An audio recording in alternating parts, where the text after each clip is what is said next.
Olá, parem e pense um pouco. E se a felicidade não fosse uma escolha, sabe? E se ela fosse uma obrigação, algo de que a gente não pudesse escapar? Imagina um mundo onde a tristeza, a ansiedade, a dor, tudo isso não fosse visto como parte da vida, mas, sei lá, como uma doença que precisa ser curada na hora. Bom, essa é a ideia central e bem assustadora de Admirável Mundo Novo, do Aldous Huxley. A gente vai mergulhar fundo nesse clássico que, olha, foi publicado há quase um século, mas parece estar falando cada vez mais sobre o nosso hoje.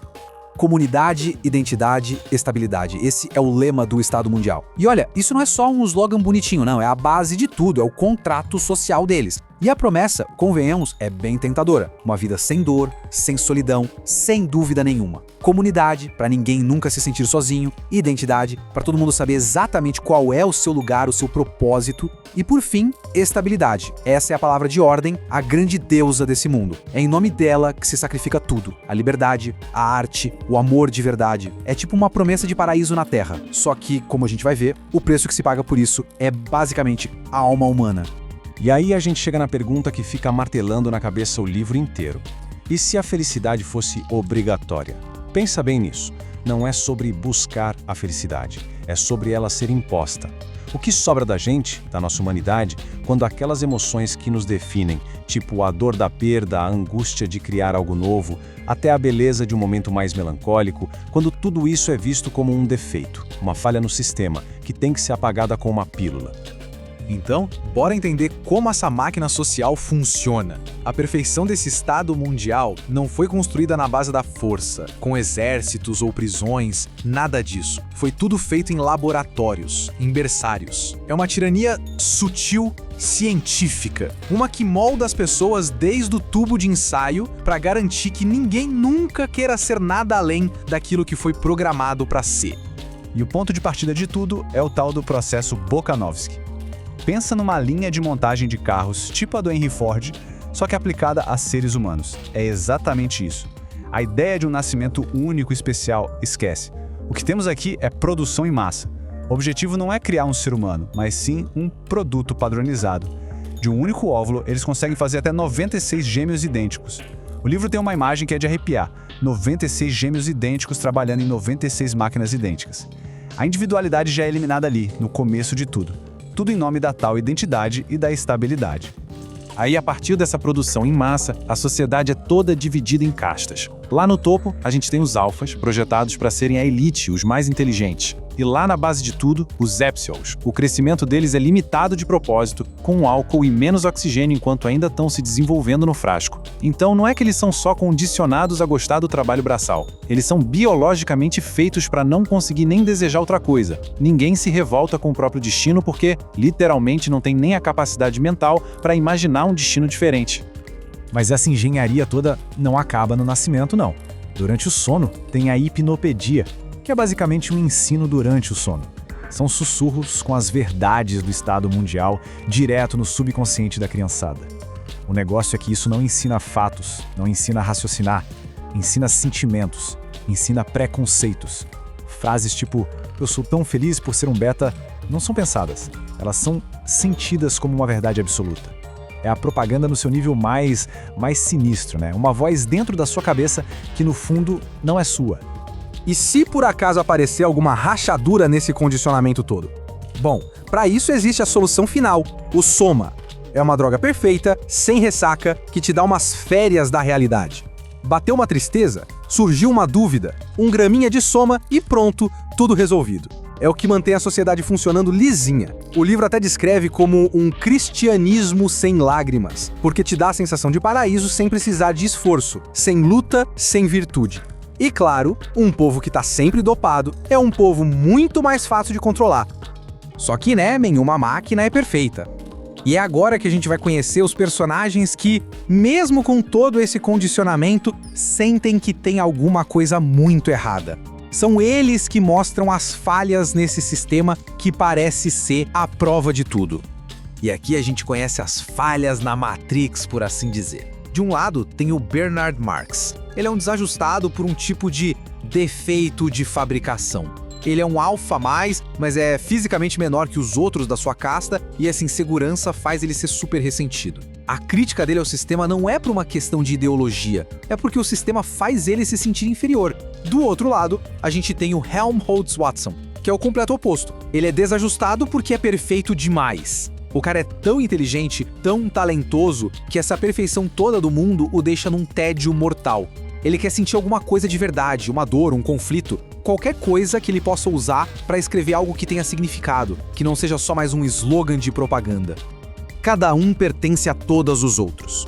Essa frase, que parece simples, é talvez a ideia mais radical de toda essa engenharia social. Amor, família, ser leal a uma pessoa só, tudo isso é visto como perigoso, como uma fonte de instabilidade. A paixão foi trocada por uma promiscuidade que é quase obrigatória. A ideia é diluir o afeto a tal ponto que ele perde o significado. Assim, o Estado garante que a única lealdade que importa de verdade é a lealdade ao sistema. Pois é, essa insatisfação toda do Bernard acaba levando ele a fazer uma viagem. Ele vai para uma das reservas de selvagens, que são lugares isolados onde o modo de vida antigo, o nosso modo de vida, ainda existe. E é lá que ele encontra a peça que vai bagunçar todo o tabuleiro do Estado Mundial. E essa peça é o John, o selvagem. Ele nasceu fora do sistema, na sujeira, na dor da reserva. Ele é tipo um fantasma do nosso passado. Enquanto o resto do mundo civilizado aprende com aqueles sussurros durante o sono, o John teve duas fontes de aprendizado bem intensas. A mãe dele, uma mulher cheia de amargura, e o único livro, as obras completas de Shakespeare.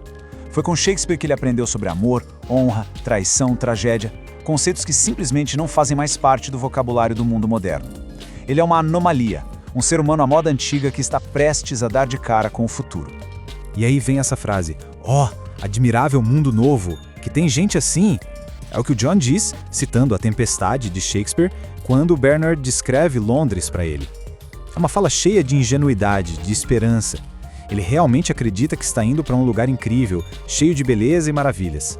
A grande ironia, claro, é que o mundo que ele vai encontrar é a negação de tudo aquilo em que ele acredita, e isso prepara o terreno para a decepção gigantesca que ele vai ter. A chegada do John nesse mundo civilizado leva, como não podia deixar de ser, ao ponto alto do livro, um confronto direto. Mas não é uma luta de espadas ou armas, é uma batalha de ideias, uma batalha entre o selvagem e um dos chefões, um dos arquitetos daquele mundo. Este debate é o coração da história. Ele acontece entre o John e um cara chamado Mustafa Mond, que é o administrador mundial. E é importante entender, o Mond não é um vilão caricato, burro. Pelo contrário, ele é um intelectual brilhante. Ele conhece a história, a arte e a religião, tudo que o governo dele baniu. Ele mesmo já foi um cientista rebelde, mas escolheu virar um dos guardiões dessa gaiola de ouro em vez de ir para o exílio. Ou seja, ele sabe exatamente o que foi sacrificado e ele vai defender com unhas e dentes porque esse sacrifício foi necessário. E o argumento do Mond é de uma lógica fria brutal. Ele basicamente fala para o John que as grandes coisas da humanidade, a arte, a ciência de ponta, o heroísmo, tudo isso nasce da instabilidade, do conflito, do sofrimento. Então, para acabar com o sofrimento, você precisa cortar o mal pela raiz. E isso significa acabar com Shakespeare, acabar com a paixão, acabar com Deus. Para ele, acontece simples. A felicidade garantida de bilhões de pessoas vale muito mais do que a grandeza trágica de uns poucos. É uma lógica que leva ao bem-estar da maioria ao seu extremo mais assustador. Só que a resposta do John não vem da lógica, vem do estômago, da alma. Ele recusa esse paraíso que o Mond oferece. Ele grita que não quer conforto. Ele exige a experiência humana completa. Ele quer Deus, quer poesia, quer perigo de verdade, quer liberdade, quer bondade e ele quer até o pecado, porque ele entende uma coisa fundamental. Se você tira a possibilidade do mal e da dor, você também tira a possibilidade do bem e da virtude de verdade. E aí que ele diz a frase que, pra mim, resume o livro inteiro. Quando Mond oferece felicidade, o John reivindica o direito de ser infeliz. Ele está exigindo o direito de envelhecer, de ficar doente, de viver na incerteza e na dor. E atenção, ele não está escolhendo ser miserável, ele está escolhendo ser humano. Ele escolhe a liberdade de ter uma vida que tenha significado, mesmo que esse significado venha com o sofrimento, em vez da escravidão de uma felicidade vazia e fabricada. Pra gente ir fechando, é muito interessante ver como o próprio Aldous Huxley olhava para sua obra. Para ele, não era só uma ficção, era um aviso muito sério sobre o futuro. Olha que curioso. Quando ele escreveu o livro, lá em 1932, Huxley achava que esse mundo era uma possibilidade para um futuro bem distante. Só que aí, em 1946, depois de ver o estrago da Segunda Guerra, o poder da propaganda nazista e os avanços da ciência, ele escreveu um prefácio novo para o livro. E nesse prefácio, ele diz que percebeu com horror que as ferramentas para criar o admirável mundo novo dele já estavam aí, na mão da gente, e que tudo estava acontecendo muito mais rápido do que ele tinha sonhado, ou melhor, tido pesadelo. E essa citação do prefácio é de gelar a espinha. Ele diz: hoje parece perfeitamente possível que o horror esteja entre nós dentro de um único século. Pensa só, o que ele imaginou para daqui a 600 anos, agora ele via chegando em menos de 100. E a sacada dele, o ponto principal, é o que mais assusta. A ditadura do futuro não seria na base da força, obrigando as pessoas a obedecer. Seria uma ditadura onde as pessoas seriam condicionadas a amar a própria escravidão. Uma prisão sem muros porque os próprios prisioneiros não teriam mais nem o desejo de fugir. E essa linha do tempo, bom, ela chega até nós, hoje. O livro que começou como fantasia vira um alerta, e agora? O que ele é? Se a gente pensar na nossa era de remédios para ansiedade e depressão, de entretenimento infinito para a gente não parar para pensar, de algoritmos que ditam o que a gente deve querer, a pergunta deixa de ser se a gente está chegando perto desse mundo. A pergunta passa a ser o quão fundo a gente já se meteu nisso tudo. No fim das contas, Admirável Mundo Novo não é sobre um governo do mal que vai dominar o mundo. É um espelho.